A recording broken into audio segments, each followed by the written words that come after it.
India में कई बार अगर आप ढंग से देखें तो इंडिया में लगता है कि माइग्रेशन करना लाइक इंटर स्टेट या इंटर डिस्ट्रिक्ट माइग्रेशन करना सरकार की पॉलिसी है। जैसे अगर ये आप कोविड वाला टाइम याद करेंगे तो आप देखेंगे कि तकरीबन हिंदुस्तान का 45% तबका था जो सड़कों पे था। अब बाकी किसी भी देश के बारे में आपने देखा नहीं होगा कि भाई इतने ज़्यादा मशहूर बना दिए गए हों दूसरे देशों में, दूसरे स्टेट में जाके काम करने वाले, कि वो लोग बेचारे भाग के अपने गांव आने के लिए मतलब आधा देश सड़क पे आ गया। सिर्फ इंडिया अकेला एक कंट्री था। अब 1896 या इवन 1940s तक अगर आप देखेंगे तो इंडिया में सिर्फ 6% लोग ऐसे थे जो अपने ज़िले से बाहर कमाने जाते थे। उसमें मेजोरिटी वाले तो वही थे जो फौज वगैरह में नौकरी कर रहे थे या सरकार की नौकरियाँ कर रहे थे या कोई व्यापार कर रहे थे। मजदूरी करने के लिए कोई भी अपनी जगह से बाहर नहीं जा रहा था। तो सरकार ने जिस तरह की पॉलिसीज इम्प्लीमेंट की, जिस तरह से इम्बैलेंस क्रिएट किया करेंसी डिस्ट्रीब्यूशन में, तो उस वजह से आप देखिए कि आज की डेट में ये है कि 45% लोग अपने इलाके को छोड़कर बाहर आ रखे हैं। दिल्ली एनसीआर वाले एरिया में आप देखिए कि पॉपुलेशन का प्रेशर इतना ज़्यादा है कि एक छोटे से एरिया में 3-4 करोड़ लोग इकट्ठे हो गए हैं। अब 3-4 करोड़ लोग इकट्ठे हो गए हैं, वहाँ पे पीने के पानी तक की बेसिक एम्यूनिटीज़ कैपिटल होते हुए वहाँ पे सरकारें प्रोवाइड नहीं करवा पा रही हैं। उस बेसिस पे कई पार्टियां इलेक्शन जीत गई ईमानदारी का ढोंग करते हुए और बहुत सारी बातें करते हुए। विकेंद्रीकरण की भी उन्होंने बात की, जबकि सत्ता में बैठ गए जो कि जेल में होते हुए भी कहते हैं कि सीएमशिप भी हम छोड़ना नहीं चाहते, विकेंद्रीकरण ऐसे लोग करेंगे। बड़ी अजीब सी बातें हैं। तो इस देश में एक बार जो बातें कर रहे हैं नेता लोग या जिस तरह की बातें हो रही हैं, उनके अलावा हकीकत में वो लोग काम किस तरह से कर रहे हैं उनको देखने की ज़रूरत है। हरियाणा में जिस तरह से ये बोनाफाइड जो सर्टिफिकेट इशू करते हैं उसकी पॉलिसीज लागू की हुई हैं कि 5 साल में ही कोई आएगा तो उसको आप बोनाफाइड डॉक्यूमेंट इशू कर देंगे, मूल निवासी प्रमाण पत्र। उसके बाद में वो वहाँ की सीटें सरकारी नौकरी खाने के लिए एलिजिबल हो जाएगा। कि आप बोलने के आपके लिए आसान भी हो जाएगा कि हम तो भाई या लोकल लोगों को नौकरियाँ दे रहे हैं, हरियाणा के बोनाफाइड लोग इतने ज़्यादा हैं। तो आप बहुत सारी चीज़ें इस तरह से की जा रही हैं जिसमें कि लोकल आदमी को रिसोर्सेज के यूटिलाइजेशन से दूर रखा जा सके, उनमें इम्बैलेंस क्रिएट किया जा सके।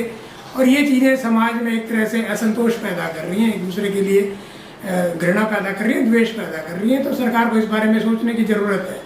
सरकार के पास बहुत सारे मॉडल्स हैं। तो भाई आप बाकी यूनाइटेड स्टेट्स को देख लीजिए, यूके को देख लीजिए, आपके पास बहुत सारी कंट्रीज़ हैं ऐसे मॉडल हैं। आप उनकी स्टडी करवाइए कि भाई वहाँ पे भी लोग कैसे शांति से बैठे हुए, वहाँ पे ये इशू क्यों नहीं है, वहाँ पे माइग्रेशन इतना बड़ा इशू क्यों नहीं है, वहाँ पे वो लोग बाहर के लोगों को बुला रहे हैं फिर भी वो लोग शांति से काम कर रहे हैं।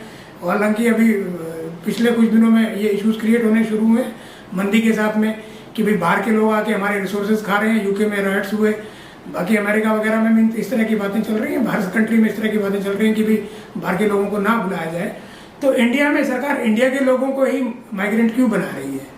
भाई वो क्यों एक तरह से इस तरह की सोशल सिचुएशन क्रिएट कर रही है कि जिससे कि लोग एक दूसरे के खिलाफ खड़े हो, एक दूसरे के खिलाफ बातें करें।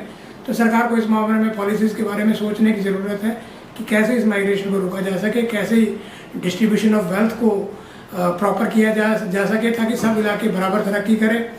जैसे रेल रोड्स आपने बना दिए हैं, इससे लोगों का आना जाना आसान हुआ है। लोगों का आना जाना आसान होने से उनकी लाइफ आसान नहीं हुई है, उनकी लाइफ बहुत मुश्किल होती जा रही है। बच्चों का आप देखें, हम भी पढ़ते थे तब भी कॉम्पिटिटिव एग्ज़ाम थे, आज भी बच्चों के कॉम्पिटिटिव एग्ज़ाम है। हमारे टाइम में हमने तो गाइड पकड़ी, हमारा सिलेक्शन हो गया पहली बारी में। अब यहाँ बच्चे हैं वो 8वीं में होते हैं तब से वो लग जाते हैं बेचारे, फिर वो नीट में दे रहे हैं, एक पेपर ख़राब हो गया, एक पेपर में एक्स्ट्रा मार्किंग दे दी।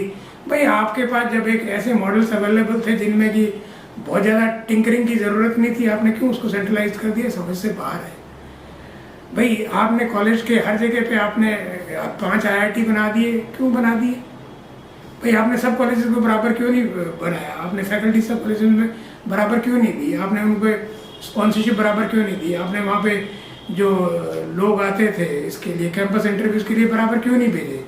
तो इन चीज़ों को, सब कुछ चीज़ों को बराबर कीजिए। आप एक चीज़ को आप ओवरटली इम्पोर्टेंट बना रहे हो सिर्फ इस बात के लिए कि लोगों में इंडिविजुअलिस्टिक टेंडेंसीज डेवलप हों कि फलाने कॉलेज में मैं भर्ती हो गया हूँ तो I am the God, I am the greatest of the all time, this and that. तो इन चीज़ों को थोड़ा देखने की ज़रूरत है। ये सिर्फ ये जो इंडिविजुअलिस्टिक टेंडेंसीज बनाने के लिए जो आपने नंबर 1 नंबर 2 की जो कंसेप्ट चलाया हुआ है, बेसिकली माइग्रेशन के पीछे यही जिम्मेदार है।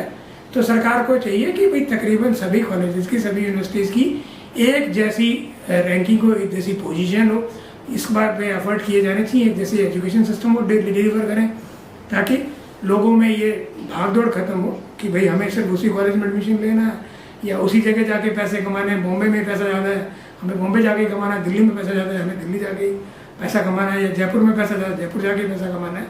तो इस पर थोड़ा सा विचार करने की हमें जरूरत है।